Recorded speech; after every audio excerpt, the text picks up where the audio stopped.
This is AQA A-Level Chemistry and it's the Year 12 topic Haloalkanes. This is part 2 of the series of videos, and in this we are going to introduce nucleophilic substitution reaction mechanisms, focusing on OH- as a nucleophile. So I'm going to recommend that you try each activity as you go, pausing the video, and then you get to see how you're progressing and what might need a little bit more work. So in the first instance, we need to know what a nucleophile is, what nucleophilic substitution is, how we can identify nucleophiles, and how we can represent a nucleophilic substitution mechanism mechanistically. And there are real key similarities amongst the vast majority of mechanisms that you learn. Free radical substitution aside, we will always use the principles that we're going to start to underpin within here. So let's begin by looking at an equation which tells us how something starts and how it ends, and try and write out the equation for the reaction described here. Okay, so I'm going to use colour coding to help to make this as clear as possible. So I've got my chloroethane in green, my potassium hydroxide in yellow, and then I'm going to complete my equation with ethanol and potassium chloride, as we can see here. Now from there, we are going to reconsider that same equation, but drawing out display formula. So have a go at that. And we follow a very similar pattern. It's still CH3, CH2, Cl. I'm just drawing every single bond.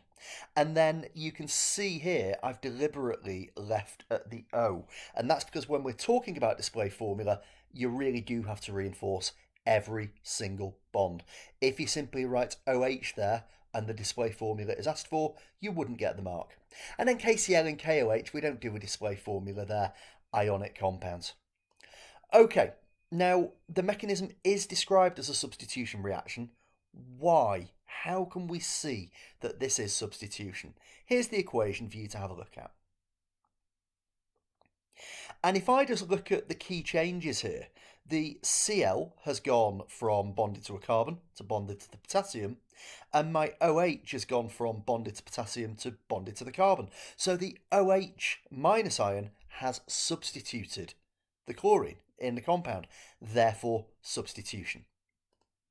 Okay, so a little bit more information here. We are saying that KOH is ionic. It breaks down into its ions. We get hydroxide ions, and it's the hydroxide ions that act as a nucleophile. But what does the word nucleophile mean? Have a think about it, and then we'll go through. So if I take a look, nucleophile, let's break it down to the etymology of the two parts of this word.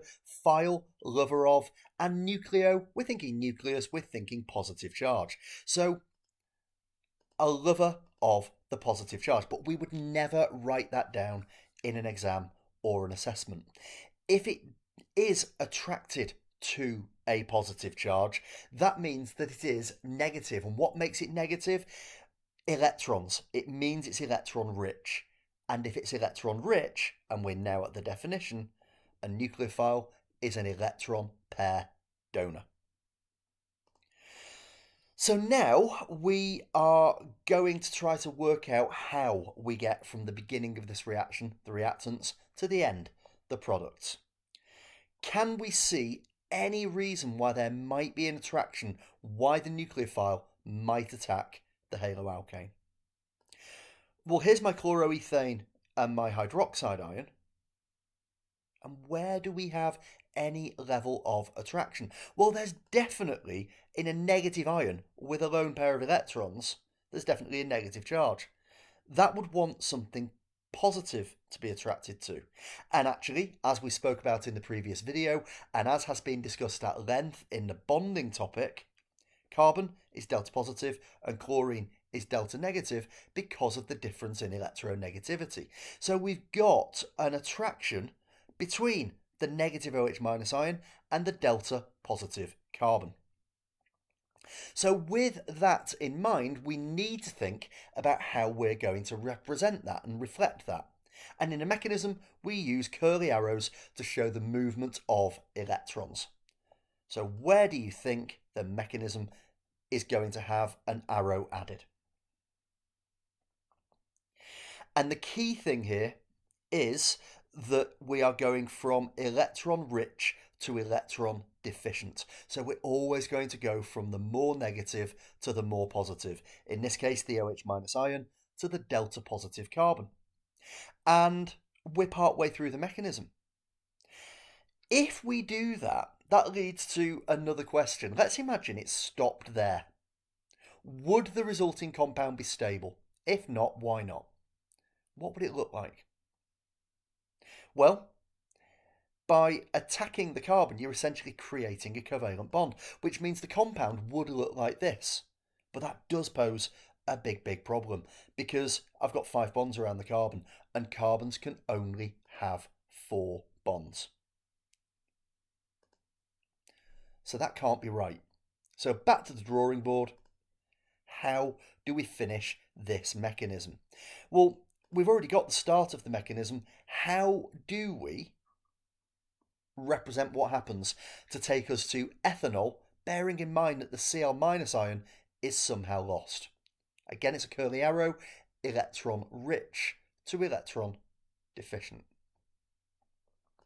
Now, the movement of electrons is going from the bond. You can see directly from the CCl bond, and the chlorine is taking those electrons away with it. Each of those arrows will be a mark in the exam, and then we get to the products, and we can see we've got the ethanol and we've got the Cl-. Now, the Cl- will actually, if you go way back to the beginning, we spoke about starting with KOH, not OH-. That K plus is still there, so KCl would be the secondary product.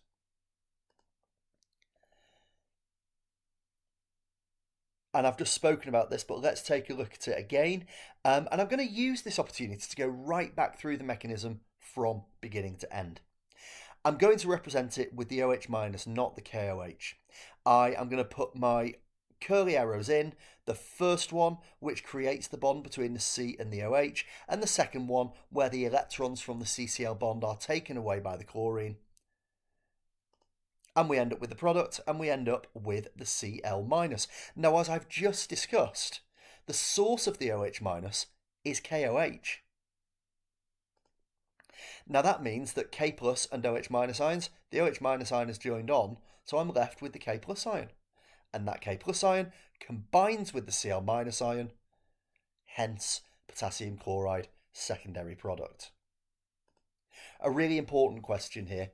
It can be quite common to be asked to name the nucleophile or the reagent in the reaction. I've already touched on this, but have a go. What is the nucleophile, and what reagent did we react with our chloroethane? Well, the nucleophile is the OH-. That is the electron-rich species that's going to attack the delta positive carbon. But it's not the reagent, because a reagent has to be something you can get in a bottle, and you can't get hydroxide ions in a bottle. Hydroxide ions only exist if positive ions are there as well. So we need a compound.